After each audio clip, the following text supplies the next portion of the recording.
people make the least amount of money. The high rental area, they lost 80%, 85% of their value too. And we saw this is just a couple of examples. As we at the peak, we sold a client's duplex for what, $220 probably on Maryland, and then the city comes in some of those areas. There's little things that can happen during that time period you got to watch for. That the city decided they were going to sort of activate some of the old rules on the books, vacant building codes, this kind of thing. So when there was properties they didn't like, they'd go into these neighborhoods, put it on a category 2 vacant building, meaning everything has to be brought up to current code on a building that's 100 and some years old. That can be things like even the stairway is not the right rise and run, and how are you going to change that in a house?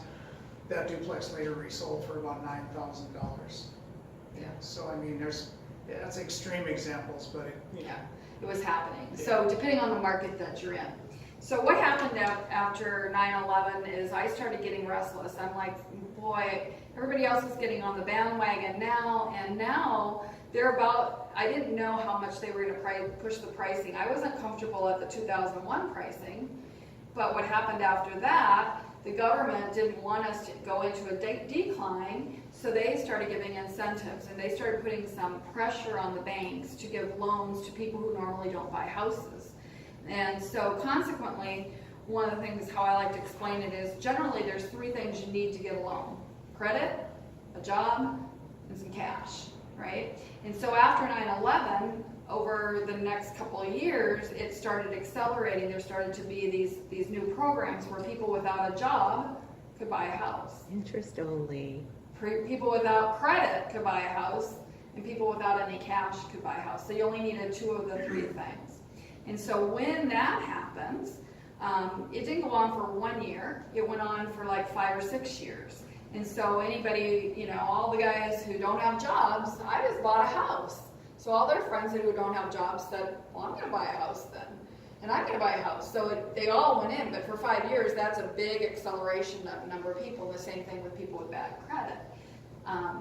And no cash. And so those groups, so normally those people, if you don't have those 3 things, those people are your rental pool. So when those people disappeared from the marketplace, and the only people left to rent were the people who had 1 thing, because the people with 2 went and bought houses, right? So 1 thing, I just have a job, but I have no credit and no cash.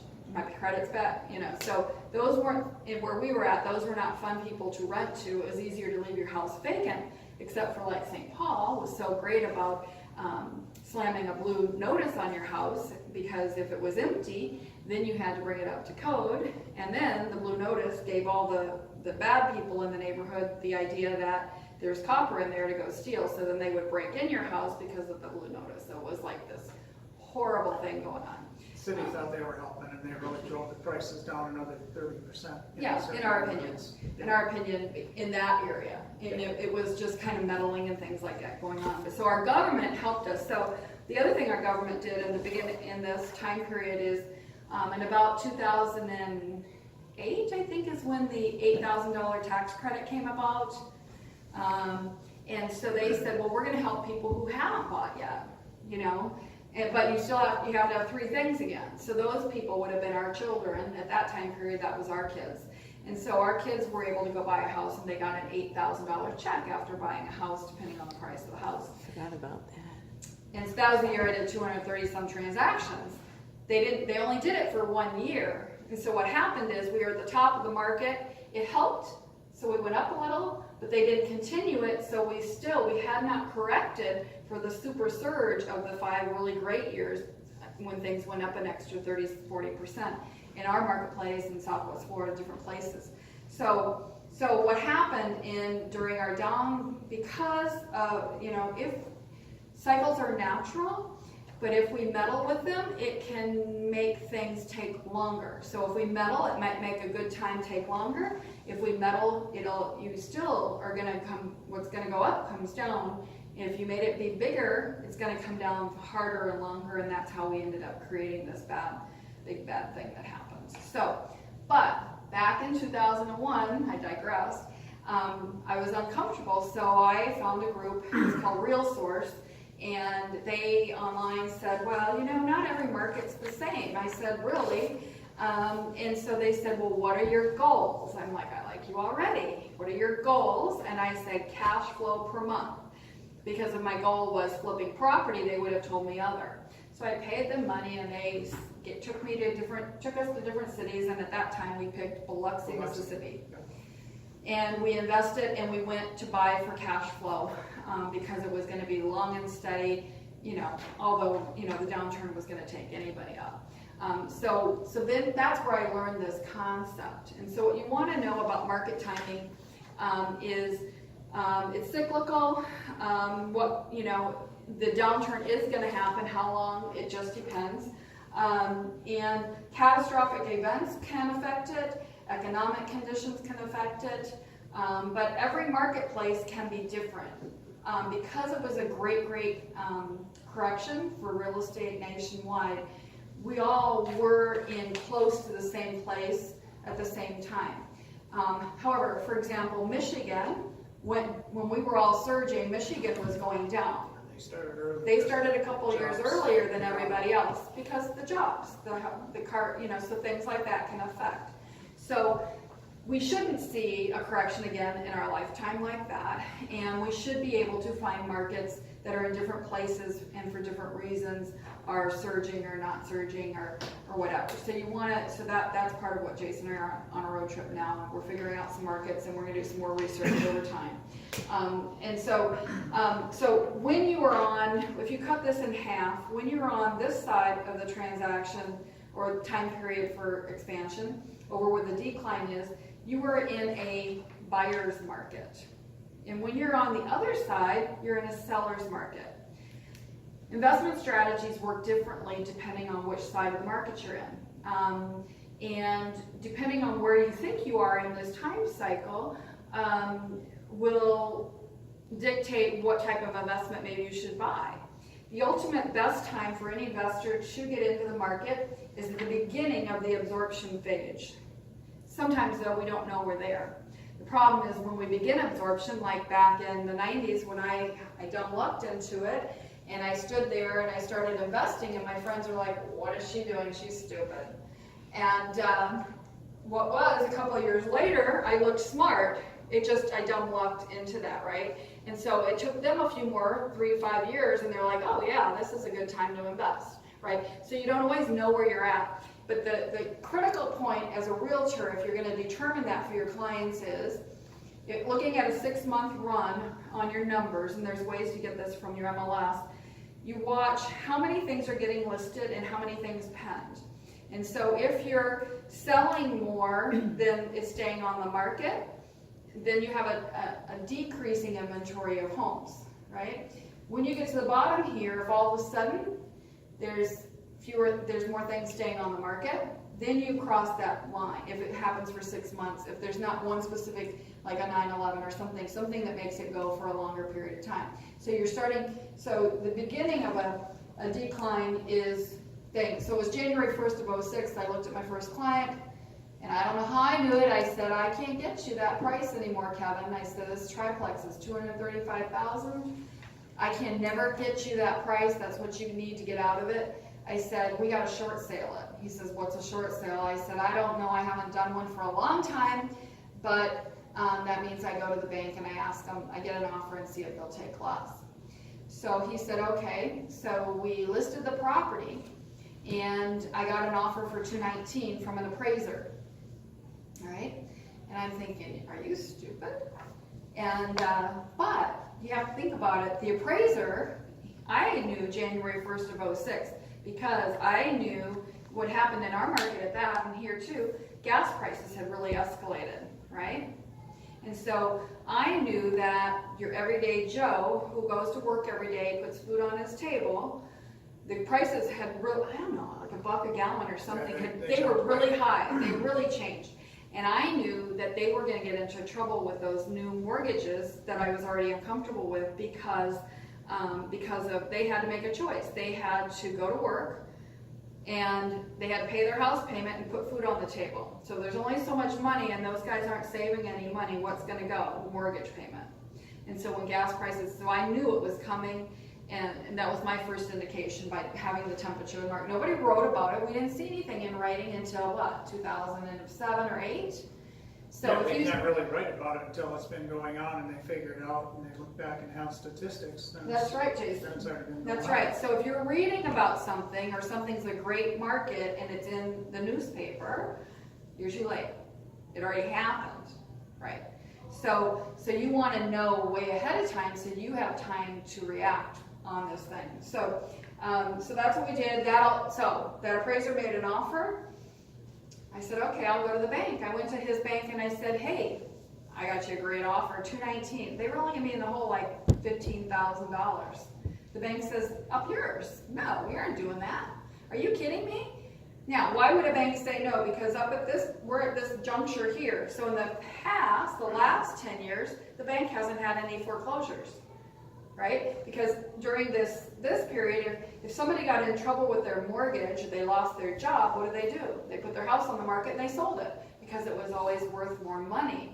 But if you get to a point where it's not worth more money than where you're at, then we have this problem. So they hadn't had foreclosures yet.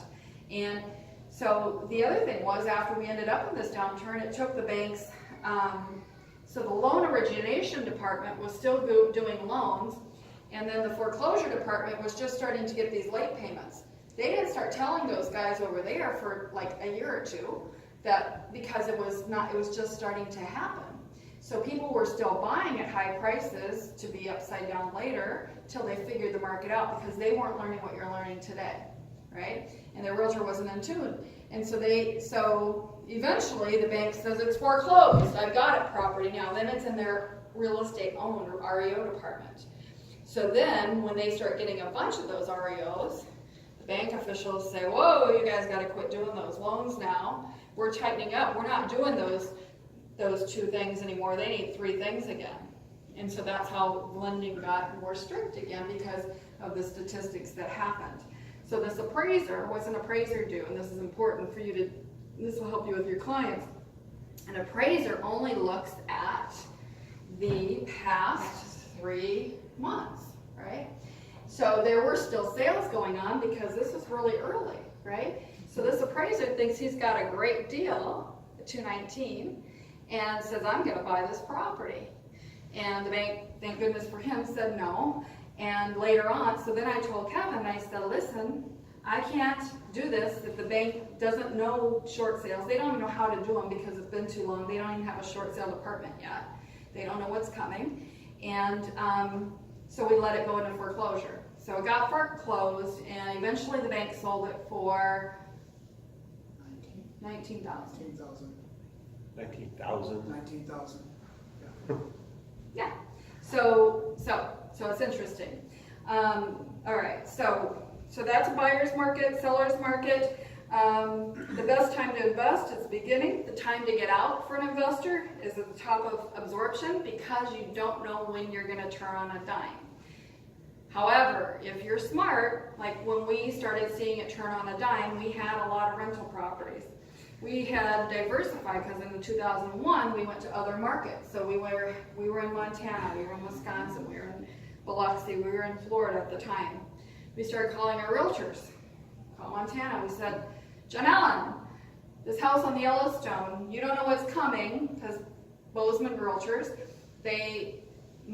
Montana properties take a year to sell if it's high-end Out of property. town. That's what's on acreage out of town.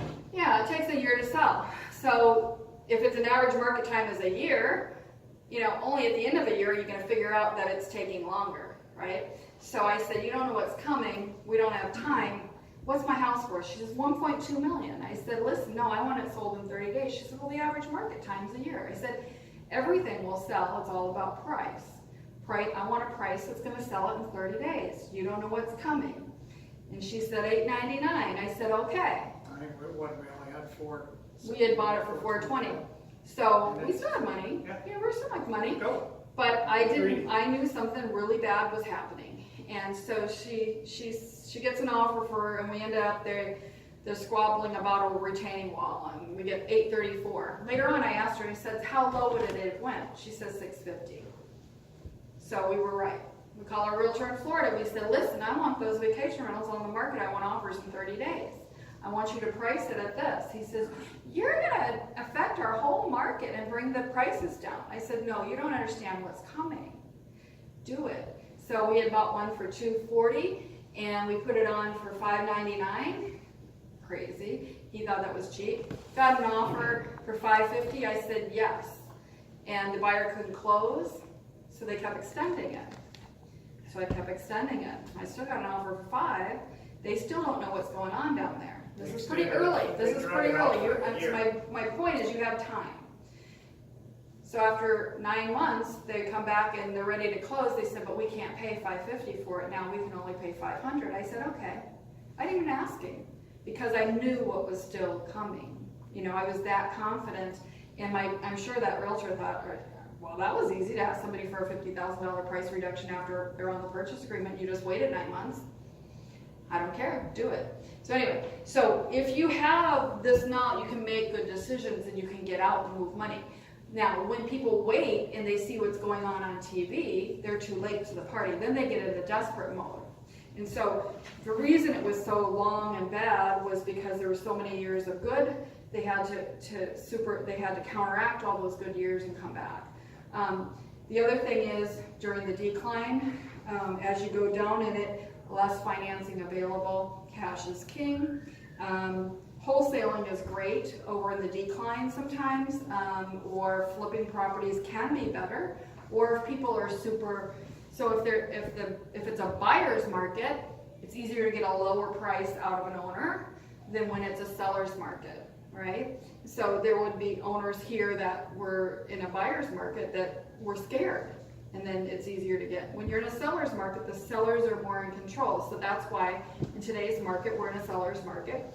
And so it's harder to find flips and those kinds of things, or to wholesale properties. You can find them off the books. It's harder to do things like that within MLS. Well, you already touched on it, but the strategies are very different in purchasing a property in each cycle. I mean, there's things that work great in the buyer's market that just won't work in a seller's market. So we talk about this like it's a clock. And so after today, you'll call me up or email me someday, what time is it in this area? And my clients do that now. They'll say, what time is it? And so we say 12 o'clock is here, 6 o'clock, 3, it's 3 and 9. So what time is it here? I'm thinking it's 8 or 9 o'clock.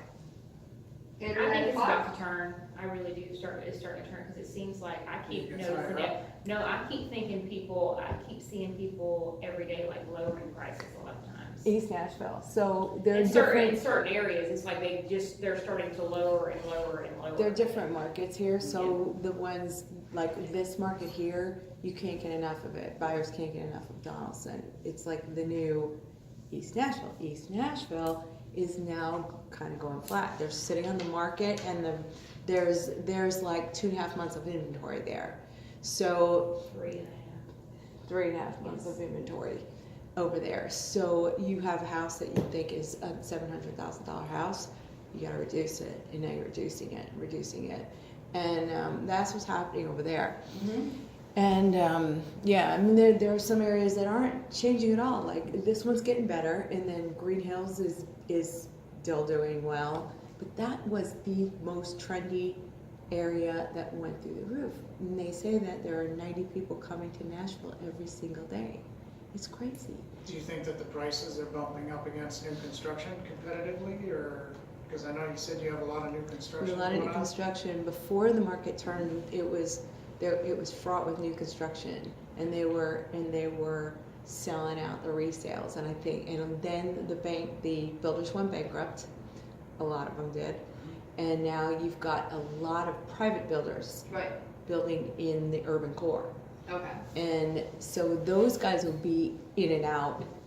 It won't be like the corporations like Jones Company and Old South and stuff. Some bigger builders just I think they just started pricing they started building some newer homes cheaper, like they were building everything 450, 500, 550, and they weren't selling, so then but there was nothing for sale in like the 350, whatever range, so all the builders started building everything 300 to 375. So they got to And then decide where's it's the, kind of where's I the think it's bringing down some of the older homes prices, because you can buy brand new for 350 But now. they're using cheaper Or you can materials get the old too, ones. to bring these So, down. but the new builders, I think, started bringing in lower priced homes, which is affecting the resale market a little bit, I think, making them, it's just like, I'm not gonna pay $350 for this old house, when I'm gonna brand new one for $360. exactly it.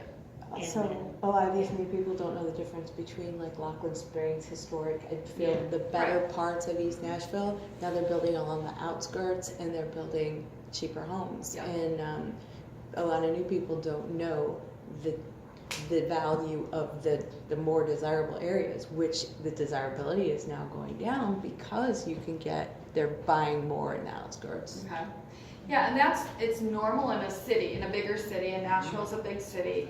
Fort Myers is a big city, St. Paul's a big city, Denver. So what happens is people buy the best of what they can buy, right?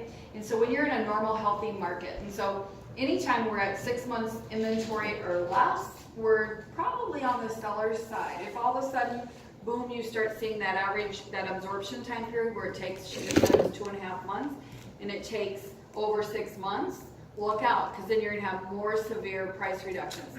But what can happen in certain They were neighborhoods, in like the 30 to 40 day range, like 30 day range, and now they're 90 peaking up a plus. little. They're So you 90 want to plus. figure out why is that? And that's not necessarily a bad thing. It might be making your market more balanced, or it could be a bad thing. And so you want to watch it. And so nobody can tell you but you guys, right? If you're really watching it, you can't go read it anywhere. You're going to have to decide, why is that happening? And so like way back, I was like thinking about gas prices is what made me know something was about to turn. And then it blossomed, right? So what you need to know about neighborhoods is, I get it about the neighborhoods because everywhere has different stairs, right? And so if we have all these different stairs, if I'm a buyer and I can afford this neighborhood, I'm gonna buy it. When I can't afford it, I'm gonna go here, I'm gonna go here, I'm gonna go here. If I can't find it in those kind of areas I want in a single, I'll go to a condo or townhouse, right? Because you can still get in the neighborhood, but you're gonna get not quite what you wanted, but so that was the second kind of a tier that goes. So in a downturn, things equalize. So even for tenants will pay a little more generally for different areas, but if there's a lot of rentals out there, things get mushed and evened out, and so then these prices start dropping because you can't get anybody because they're going to take the best of what they can buy. So that goes for neighborhoods, for rentals, and then property types, like I said, single family generally.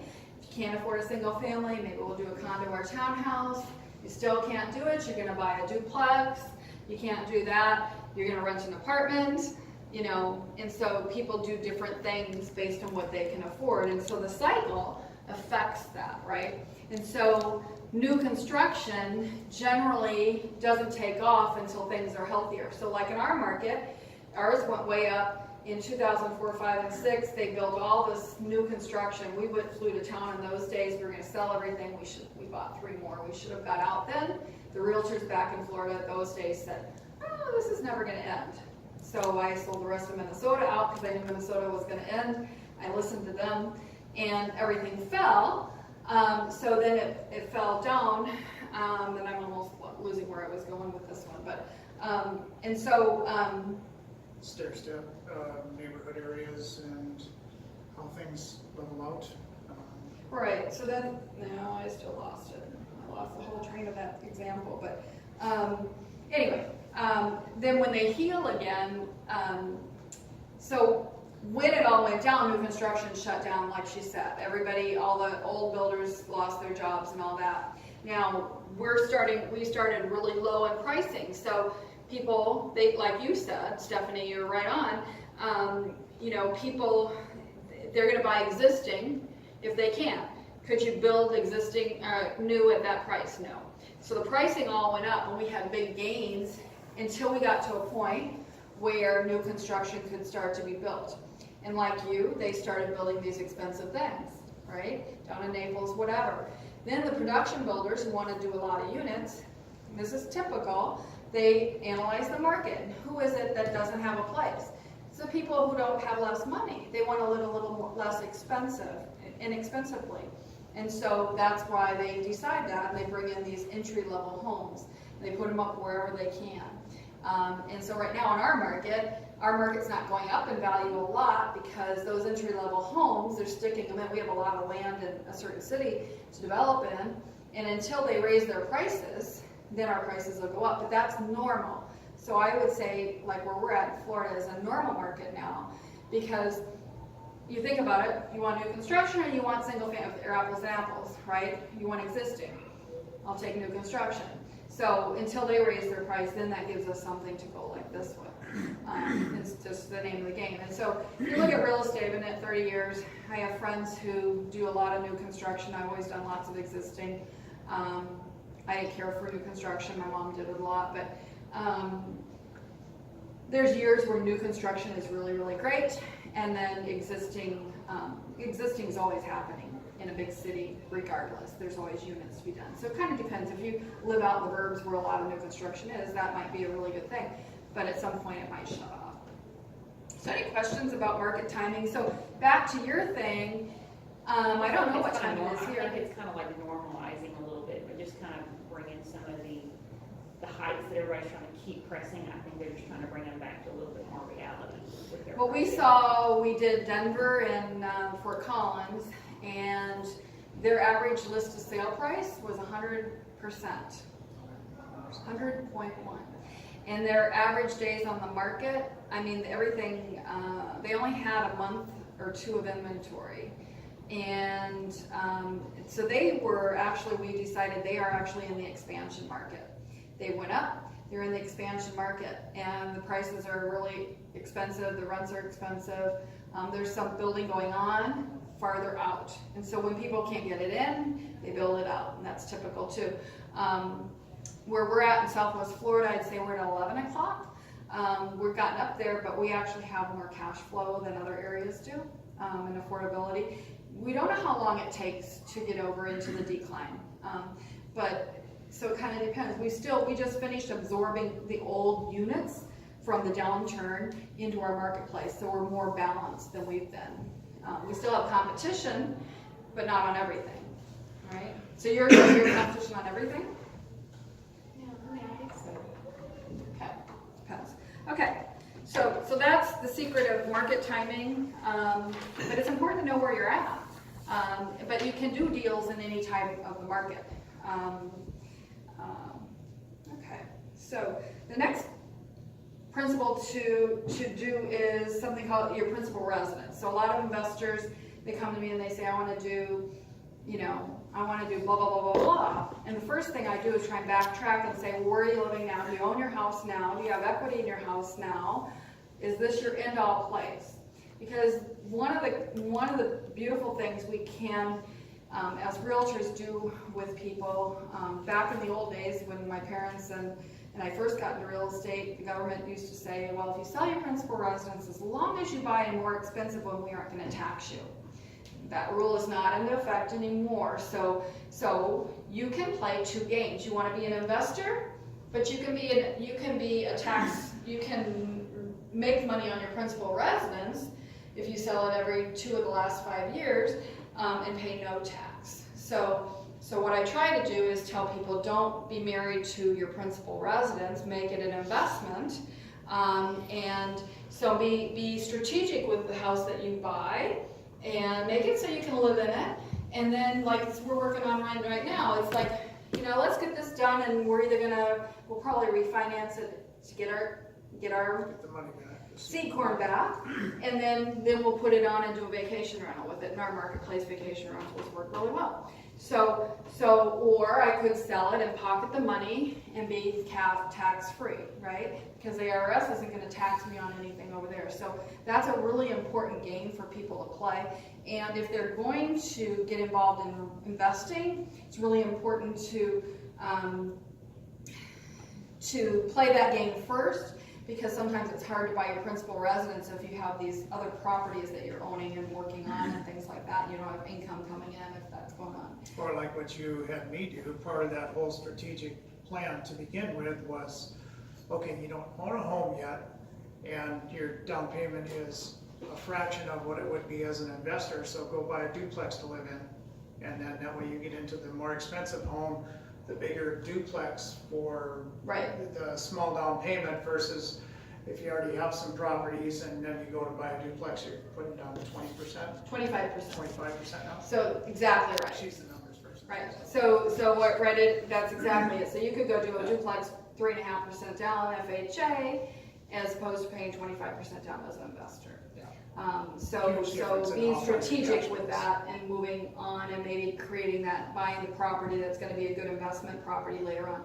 If you own a single family house and then you try and buy a duplex to live in, they aren't gonna believe you, you know? So you wanna do that part first, you know? So I have a lot of clients where I sell them a duplex to live in first, and next year we're gonna go buy a single family house with 3% down conventional, as well, you know, to live in. And maybe they'll rent that one out and go on and do another one, right?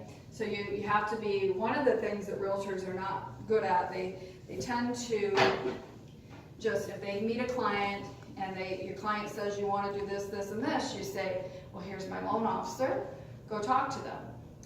Like Jason alluded to before, not all loan officers, like not all realtors, like not all doctors are created equal. And so I like to control who my people are talking to with my loan officers. So I typically have 3 to 5 people, depending on what it is we're trying to do with you. And if somebody tells me no, I know where else to go. Recently, we sold a house that we lived in, and and the buyer was told, it was Quicken Loans told him he couldn't even apply for the loan until June 27th. So he was trying to write the offer the end of May. And I said, he's a realtor, and his mother was a realtor. And so I said, well, just do me one favor. I'm not gonna wait until June 27th for you to write this offer and then get the loan later. I said, just talk to this person. So this other ace that I got for a loan officer, that I like smart loan officers, he was able to approve the person, and we closed by June 15th. So that was like that. So don't trust what these loan people are saying. Find out why they're saying what they're saying. I can't tell you how many times I will tell a loan officer how to structure the deal. If I send you to this any Joe Blow loan officer and you want to buy an investment property or a house to live in and you have cash, well, let's say it's your house to live in and you have cash, they'll probably talk you into putting 20% down conventional. Now, if your other goal was to buy investment property and you only have so much cash, that's not a smart idea because you're getting low interest money with them. Yeah, there's private mortgage insurance, but it's low interest money. Maybe 3% down conventional is way better for you because then we say 17% down, we can go buy an investment property. And when you get up to 20% equity, you can just, have it reappraised and get that to come off of there. So you have to be very, very careful with people's cash. And but loan officers like to do it in whatever way is easy for them. And so if you want something else, you have to kind of know what's out there. Or one thing Allie found was, she's got a great loan officer for a certain new product. Now, we're in that healing time period in market timing, and so as we go through this time period, more and more financing programs become available. The one time that changed my life huge was, I think I had 35 properties. We were married by this point, and my loan officer called and says, Terry, I've got cash out refinances on investment property. I said, really? Because up until that time in the cycle, I couldn't refinance anything. And I said, how many can I do? She said, they didn't tell me how many. I said, do them all now. In the next 90 days, I want them all refinanced. She said, okay.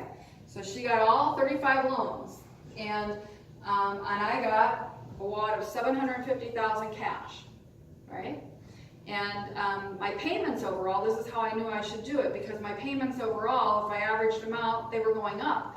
But my interest rates before were higher, so I had a lower interest rate. So overall, I took out $750,000, my payment went up $150 total. Overall 35 properties. Where in the market was this? This was it right at like 10 o'clock. And so what I do with that, I bought 15 more rental properties, I put on roofs, we did kitchens, he started racing a dirt track car, and I got, every time he bought a motor, I got a diamond ring. I still have my diamonds, he doesn't have motors. So we had a lot of fun. But we had a lot of work with it too. I mean, Yeah, that was we always the made it first work thing, for but us, then then we play a made more little cash trick. flow, and that's actually one of the boosts, because I had that goal of 100 units, all of a sudden the opportunity was there, right? In the back of my mind, I got 100 units in my head, right now I got 35, how am I gonna get there? Opportunity in front of me, I took advantage, boom. After the 90 days was over, like 4 or 5 months later, she says, guess what, they limited how many I could refi now. I said, no duh, because I knew they would, and you could only do 5 or 10 back in those days to refi, and so we did. So anyway, so that's called a market anomaly.